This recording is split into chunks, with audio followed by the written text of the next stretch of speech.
الحمد لله نحمده ونستعينه ونستغفره ونؤمن به ونتوكل عليه ونعوذ بالله من شرور أنفسنا ومن سيئات أعمالنا من يهده الله فلا مضل له ومن يضلله فلا هادي له ونشهد أن لا إله إلا الله وحده لا شريك له ونشهد أن سيدنا ومولانا محمدا عبده ورسوله صلى الله تعالى عليه وعلى آله وأصحابه وسلم تسليما كثيرا كثيرا وداعيا إلى الله بإذنه وسراجا منيرا أما بعد فأعوذ بالله من الشيطان الرجيم بسم الله الرحمن الرحيم ولتكملوا العدة ولتكبروا الله على ما هداكم ولعلكم تشكرون وإذا سألك عبادي عني فإني قريب صدق الله مولانا العظيم قال الله تبارك وتعالى في شان حبيبه إن الله وملائكته يصلون على النبي يا أيها الذين آمنوا صلوا عليه وسلموا تسليما اللهم صل على سيدنا محمد وعلى آل سيدنا محمد وبارک وسلم۔ گرامی قدر علماء کرام، بزرگان محترم اور عزیز ساتھیو، اللہ تبارک و تعالیٰ کے فضل و کرم سے ہمیں رمضان کا مہینہ ملا، اسی کی توفیق سے روزے رکھے گئے، اسی کی توفیق سے تراویح ادا ہوئی۔ اللہ تبارک و تعالیٰ تمام عبادتوں کو قبول فرما کر ہمیں آخرت میں بہترین بدلہ عنایت فرمائے۔ میرے عزیز دوستو، اللہ تبارک و تعالیٰ نے یہ مہینہ عطا فرما کر کے ایمان والوں کو پاکی اور صفائی کا ایک ذریعہ دے دیا۔ کیا 11 مہینوں میں جو میل کچیل ہمارے جسم پر، ہمارے دلوں پر تھا، اس مہینے میں اللہ تبارک و تعالیٰ نے روزے رکھوا کر کے اس میل کچیل کو صاف کیا، تاکہ بندہ اپنے پروردگار کے قریب ہو سکیں اور آخرت کی نعمتوں سے اس کو نوازا جا سکے۔ یقیناً یہ بہت بڑی چیز ہے، اور اس کے اختتام پر اللہ تبارک و تعالیٰ نے خوشی کا موقع عنایت فرمایا، جس کو ہم عید الفطر کہتے ہیں۔ ہم نے رمضان کے مہینے میں ایک حدیث کو سنا روزے کے متعلق کہ روزدار کے لیے 2 خوشیاں ہوتی ہیں۔ للصائم فرحتان، روزدار کے لیے 2 خوشیاں، ایک خوشی روزے کے افطار کے وقت اور دوسری خوشی اللہ تبارک و تعالیٰ کے ملاقات کے وقت۔ تو اصل خوشی تو وہ ہے جو اللہ تبارک و تعالیٰ کے دیدار اور اس کی ملاقات کے وقت ملے گی، موت کے وقت ملے گی، یہ اصل خوشی ہے۔ اور ایک خوشی کے متعلق جو دنیا سے تعلق رکھتی ہے، اس میں بعض علماء اس طرف گئے ہیں کہ وہ ہر روز ملتی ہے، ہر روز افطار کے وقت وہ خوشی ملتی ہے، اور روزدار ہی جانتا ہے افطار کے وقت کہ اس کو کیسے خوشی ملتی ہے، کس طرح وہ خوش ہوتا ہے۔ اور بعض علماء اس طرف گئے ہیں کہ نہیں، 30 روزے پورے ہونے کے بعد اللہ تبارک و تعالی عید الفطر کا جو موقع عطا فرماتے ہیں، یہ خوشی کہ یہ دنیا کی خوشی اور آخرت میں اللہ تبارک و تعالیٰ کے دیدار کی خوشی۔ اللہ تبارک و تعالیٰ اس خوشی کا کچھ مظاہرہ دنیا میں فرماتے ہیں اور اس کو عید الفطر کے طریقے پر ادا کرتے ہیں۔ دوسری ایک چیز یہ کہ اللہ تبارک و تعالیٰ کے ایک عجیب انداز، نرالا انداز،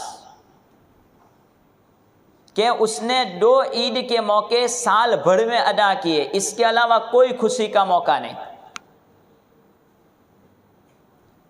اور عجیب بات یہ کہ دوسرے مذاہب میں گزشتہ کے جو واقعات ہیں، ان کے باپ داداؤں کے ماضی کے جو واقعات ہیں، ان واقعات کی یاد میں خوشی مناتے ہیں، اور مومنوں کے پاس کوئی واقعہ نہیں بلکہ ایک الگ چیز۔ عیسائی لوگ 25 دسمبر کو خوشی مناتے ہیں۔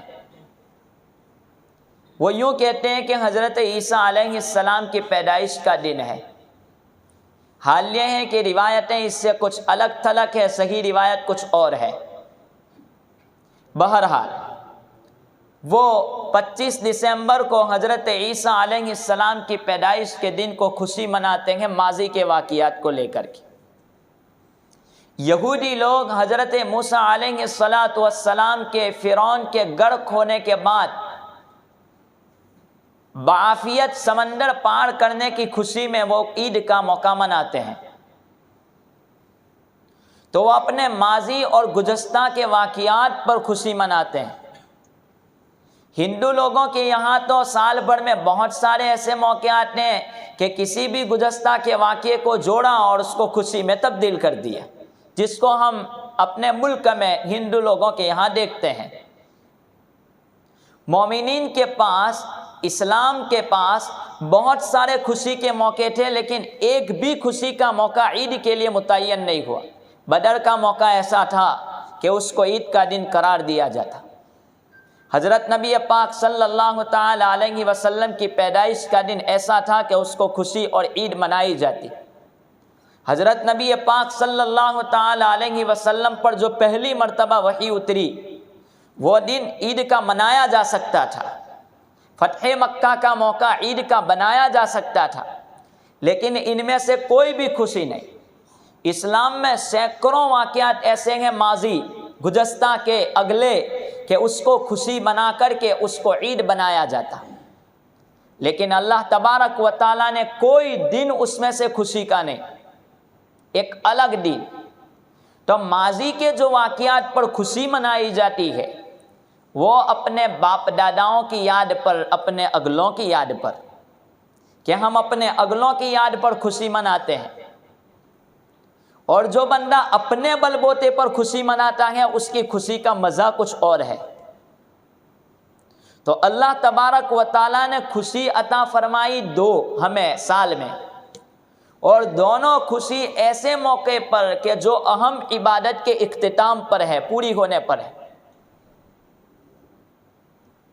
عید الفطر کی خوشی رمضان کے روزوں کے اختتام پر، پورے ہونے پر ایک خوشی، اور عید الاضحیٰ کی خوشی حج کے موقع پر، حج کا اہم رکن عرفہ کے میدان میں ٹھہرنا، وقوف عرفہ، اس کے اختتام پر یہ خوشی اللہ تبارک و تعالیٰ نے عطا کی۔ یہ اپنے بل بوتے پر کہ باپ داداؤں نے تو کیا، لیکن آپ کی جو خوشی ہے، آپ نے روزے رکھے، اس روزے کے بدلے میں اللہ گزشتہ واقعات نہیں بلکہ ہر سال تم یہ کام کرتے چلے جاؤ نے، ہر سال تم یہ خوشی مناتے جاؤ، کوئی گزشتہ کا واقعہ نہیں۔ یہ اللہ تبارک و تعالیٰ کی طرف سے ایک عجیب اور ایک نرالا انتخاب کہ تم کو ہر سال ایک نئی خوشی دلوں میں آئے گی اور نئی خوشی کے ساتھ تم اپنے عید کو مناؤ گے۔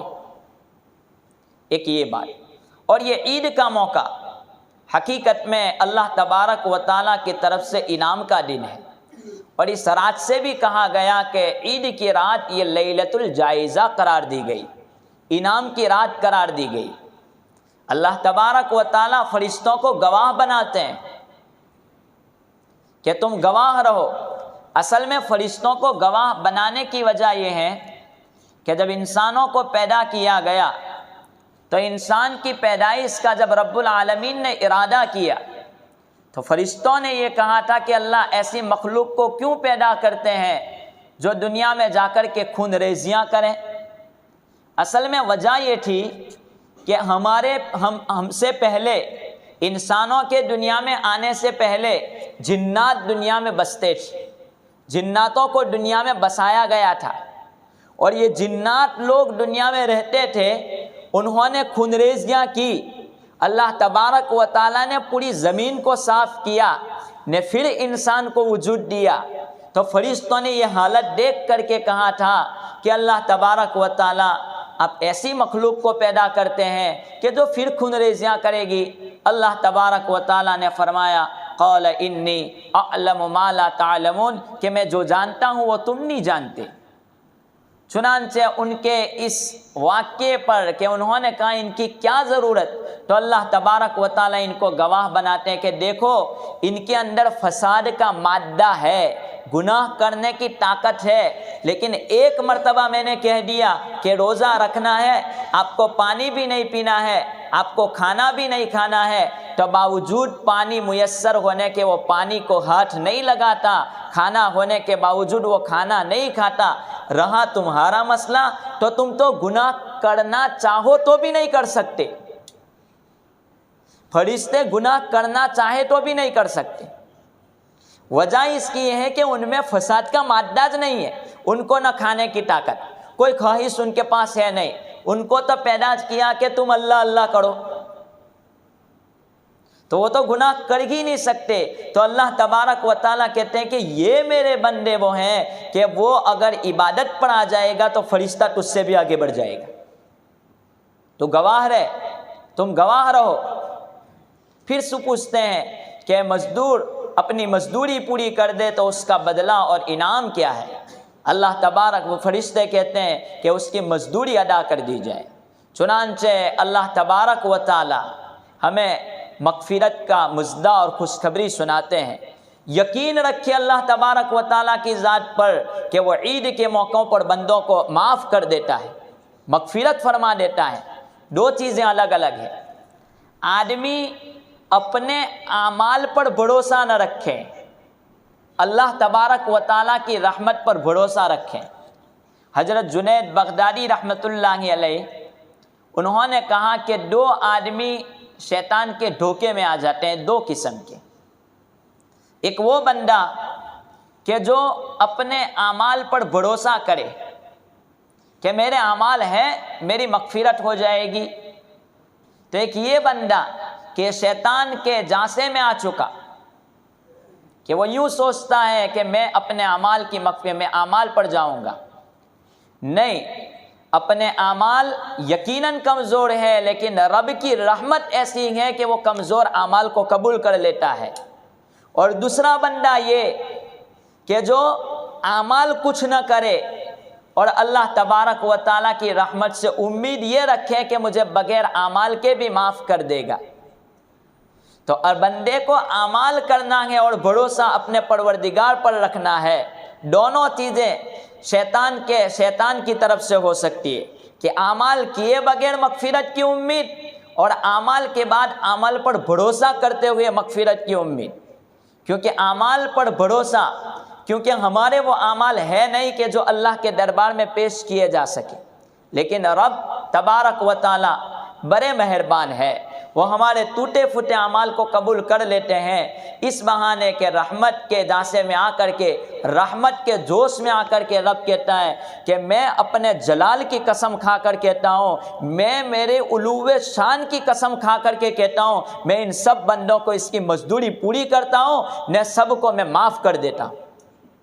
تو عید کے موقع پر جب عید پڑھ کر کے ہم اپنے گھروں پر لوٹتے ہیں تو اس حالت میں لوٹتے ہیں کہ اللہ تبارک و تعالی ہماری مغفرت فرما چکے ہوتے، تو اس سے نا امید نہیں رہنا ہے، اللہ تبارک و تعالی ہماری مغفرت فرمائیں گے۔ تو میں نے قرآن کریم کی آیت کریم آپ حضرات کے سامنے پڑھی، وَلِتُكْمِلُوا الْعِدَّةَ وَلِتُكَبِّرُوا اللَّهَ، کہ رمضان کے روزے جب رکھے تو وَلِتُكْمِلُوا الْعِدَّةَ وَلِتُكَبِّرُوا اللَّهَ، روزے رکھنے کے بعد عید کے موقع پر اللہ کی بڑائی بیان کرو، اللہ کو یاد کرو، اللہ اکبر یہ بڑائی بیان کرو۔ علامہ ہداکم، اس بات پر کہ اس نے روزے رکھنے کی توفیق عطا فرمائی، وَلَعَلَّكُمْ تَشْكُرُونَ، اور تاکہ تم شکر بجا لاؤ۔ یہ حکم دیا گیا تاکہ اللہ تبارک و تعالیٰ نے یہ جو عید کا موقع دیا ہے، اس عید کے موقع کو ہم غنیمت سمجھ کر کے اس کی طرف رجوع کر سکے۔ ایک دوسری بات مجھے عرض کرنی ہے، عید کے ہم رمضان سے فارغ ہو کر کے عید کی طرف پہنچ چکے ہیں، تو ہم رمضان پورا کر کے عید میں آئے تو اس کا مطلب یہ نہیں کہ ہم آزاد ہو چکے۔ ہمارا ایک روزہ ہوتا ہے صبح صادق سے لے کر غروب آفتاب تک، جو ہم رمضان میں ہر دن رکھتے ہیں الحمدللہ، اور ایک روزہ ہمارا ہے اسلام کا روزہ، جو ہمارے بالغ ہونے سے شروع ہوتا ہے، وہ پورا ہوتا ہے آدمی کی موت پر۔ یہ روزہ ہمارا باقی ہے۔ ہم رمضان کے روزے سے فارغ ہوئے ہیں، اسلام کے روزے سے فارغ نہیں ہوئے۔ اس لیے ایسا نہیں کہ ہم اب آزاد ہو گئے، جس طرح چاہیں مومن بندہ آزاد نہیں ہوتا، مومن بندہ اللہ کا غلام ہوتا ہے۔ حضرت بشر حافی رحمت اللہ علیہ بہت نیک بندہ اللہ کا گزرا ہے۔ بشر حافی رحمت اللہ علیہ کا جنازہ جب گزرا ہے تو فجر کی نماز کے بعد ان کا جنازہ گھر سے نکلا تو اتنے لوگ تھے جنازے میں کہ عشاء کی نماز کے بعد جنازے کی نماز ہوئی ہے۔ ترغیب و ترہیب میں یہ بات لکھی ہے کہ فجر کی نماز کے بعد جنازہ گھر سے نکل رہا ہے اور وہ جنازہ پہنچا قبرستان عشاء کے بعد، اور عشاء کی نماز کے وقت ان کی جنازے کی نماز ہوئی ہے۔ کتنی پبلک ہوگی، کتنے لوگ ہوں گے حضرت بشر حافی کے جنازے میں۔ اور اس وقت کے بڑے بڑے محدث علی ابن المدینی وہ تمام کہنے لگے اللہ تبارک و تعالیٰ تجھے آخرت میں انعام دیں گے ہی، لیکن دنیا میں ہی وہ جشن ہو چکا کہ اس سے بڑھ کر اور کیا چاہیے۔ حضرت بشر حافی رحمت اللہ علیہ اپنے گھر میں شراب کی مجلس لگائے ہوئے بیٹھے تھے ایک مرتبہ، اور شراب کی مجلس میں بیٹھے تھے کہ ایک آدمی آیا، دروازہ کھٹکھٹایا۔ یہ کیسے ہدایت پڑا ہے وہ دیکھنے جیسا ہے۔ دروازہ کھٹکھٹایا تو باندی نے دروازہ کھولا، دروازہ کھول کر کے دیکھا کہ شراب کی مجلس ہے، لوگ ناچ رہے ہیں، یہ تمام منظر ہے۔ تو پوچھا کہ اس گھر کا مالک آزاد ہے کہ غلام ہے؟ تو باندی نے کہا اس گھر کا مالک تو آزاد ہے۔ تو وہ کہنے والے نے کہا ظاہری بات ہے، گھر کا مالک تو آزادی ہوتا ہے، کوئی غلام نہیں ہوتا، غلام کے قبضے میں کوئی گھر نہیں ہوتا۔ چنانچہ وہ آدمی اتنا کہہ کر کے چلا گیا۔ بشر حافی شراب کے نشے میں بیٹھے ہوئے یہ تمام منظر کو دیکھ رہے تھے دروازے کی طرف۔ تو باندی سے پوچھا، یہ بات پوری سن لی کہ کیا کہہ کے چلا گیا وہ بندہ؟ تو باندی سے پوچھا وہ بندہ کس طرف گیا ہے؟ تو راستہ کی طرف اشارہ کیا کہ اس طرف گیا ہے۔ تو بشر حافی اس کے پیچھے چلے اور جاتے جاتے اس بندے کو طلب کیا، پوچھا کہ آپ میرے گھر پہ ابھی آئے تھے؟ کہا کہ جی۔ کہا کہ آپ کی گفتگو کو میں نے سنا، وہ یہ کہ میں غلام ہوں کہ آزاد؟ تو میری مادی نے کہا آزاد۔ کس اعتبار سے میں آزاد ہوں؟ کہا کہ یقیناً آپ آزاد ہیں، اللہ تبارک و تعالیٰ کی عبادت سے آپ آزاد ہیں اور لہو و لعب اور کھیل تماشے میں پڑے ہیں۔ یہ ایک بات بشر حافی کے دل پر لگی، چوٹ لگی۔ حضرت بشر حافی رحمت اللہ علیہ اسی وقت نیچے گر گئے اور اپنا گال، اپنا رخسار زمین پر گھسیٹنے لگے اور کہنے لگے اللہ میں غلام ہوں، میں آزاد نہیں ہوں، میں تیرا غلام ہوں، میں تیرے دربار میں جھکنے کے لیے تیار ہوں، مجھے معاف کر دے۔ چنانچہ انہوں نے اپنی غلامی کو اختیار کر لیا کہ میں آزاد نہیں ہو سکتا۔ مومنوں، ہم آزاد نہیں ہیں، ہم اللہ تبارک و تعالیٰ کے غلام ہیں۔ رمضان میں بھی، رمضان کے علاوہ بھی ہم نے کلمہ پڑھا ہے، آزادی ہمارے پاس نہیں ہے۔ لہذا یہ عید کے موقع پر اللہ تبارک و تعالیٰ نے خوشی کا موقع دیا ہے، تو اس خوشی کو اس کی نافرمانی میں خرچ نہ کریں۔ اپنے رشتہ داروں سے ملے۔ خوشی تو وہ ہوتی ہے کہ آدمی دلوں کے ساتھ ایک دوسرے کی ملاقات کریں۔ ہم ایک دوسرے کی ملاقات کریں گے، ایک دوسرے کی ملاقات کے لیے پہنچیں گے، تو ایسے ملاقات کے موقع پر سرسری ملاقات نہیں، رسمی ملاقات نہیں، بلکہ آپس میں ایک دوسرے کے کینے کپٹ کو دور کر کے معافی مانگنا ہے۔ ایسا نہیں کہ ایک رسم ہے، نہیں جاؤں گا تو لوگ کیا کہیں گے، ایسا نہیں۔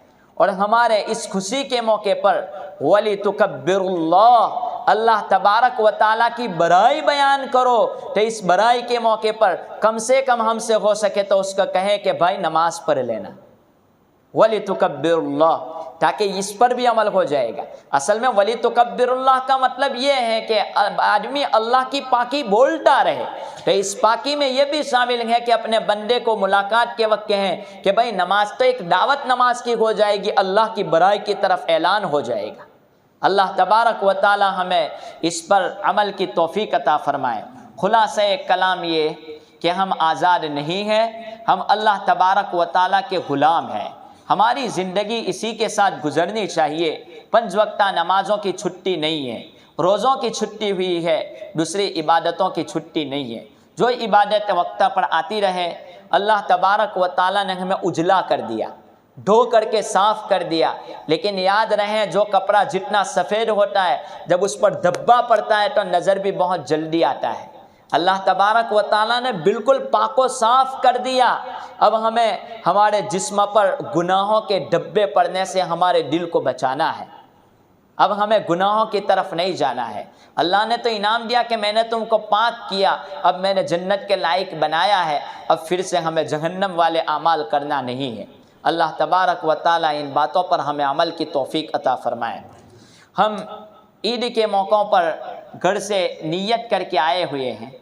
ایک بات کہہ دوں کہ میں بھول گیا، وہ یہ کہ اللہ تبارک و تعالیٰ کی طرف سے جو مغفرت کا موقع ہے، تو اس میں حضرت نبی پاک صلی اللہ تعالیٰ علیہ وسلم کا ارشاد ہے کہ ذم غفیر کے ساتھ عام نماز ہونی چاہیے، سارے مسلمان اکٹھے ہو کر کے نماز پڑھیں۔ اس میں وجہ کیا لکھی ہے کہ سارے مسلمان ایک ہو جائیں؟ تو وجہ اس کی یہ لکھی ہے کہ ساروں میں کوئی نہ کوئی بندہ تو ایسا ہوگا کہ جس کا عمل اللہ تبارک و تعالیٰ کے یہاں مقبول ہوگا۔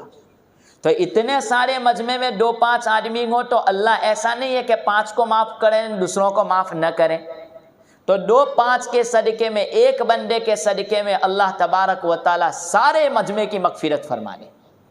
یہ اس لیے ذم غفیر کا اعلان ہے کہ پورا مجمع ساتھ میں نماز پڑھیں، اپنی شان و شوکت کا اظہار کریں۔ اللہ تبارک و تعالی ہم تمام کی مغفرت فرمائے۔ عید کی نماز کا طریقہ، نیت تو گھر سے نکلے تو وہ تو نیت ہی ہے، ہم یہاں پر عید پڑھنے کے لیے ہی پہنچے ہیں۔ اگر کوئی زبان سے عید کی نیت کرنا چاہے تو وہ کہیں کہ میں عید کی نماز پڑھتا ہوں اس امام کے پیچھے واجب زائد 6 تکبیروں کے ساتھ، منہ میرا کعبہ شریف کے سامنے، بس یہ عید کی نماز کا نیت ہے۔ عید کی نماز میں 6 تکبیروں کو زیادہ کہنا ہے۔ پہلی رکعت میں 3 تکبیریں زیادہ نے، دوسری رکعت میں 3 تکبیریں زیادہ، کوئی لمبا مسئلہ نہیں ہے۔ پہلی مرتبہ جب امام اللہ اکبر کہے گا تو ثنا پڑھنا ہے ہاتھوں کو باندھ کر کے، یہ کام پورا ہوا۔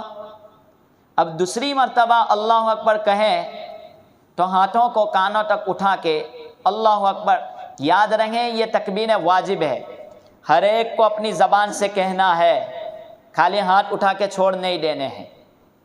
تو دوسری مرتبہ جب تکبیر کہی جائے گی تو ہاتھ کو کانوں کو تک اٹھا کر چھوڑنا ہے، دوسری مرتبہ بھی چھوڑنا ہے، اور تیسری مرتبہ بھی چھوڑنا ہے، اور چوتھی مرتبہ باندھ دینا ہے۔ تو کل 4 تکبیریں ہوگی قرات سے پہلے. قرات سے پہلے 4 تکبیریں. پہلی تکبیر میں نماز کی ابتدا، ہاتھ باندھ کر کے ثنا، تو باندھنے کے پہلی تکبیر میں اور چوتھی تکبیر میں ہاتھ باندھنے کے، اور بیچ والی 2 تکبیروں میں ہاتھ چھوڑ دینے کے. 4 تکبیریں پوری پہلی رکعت میں.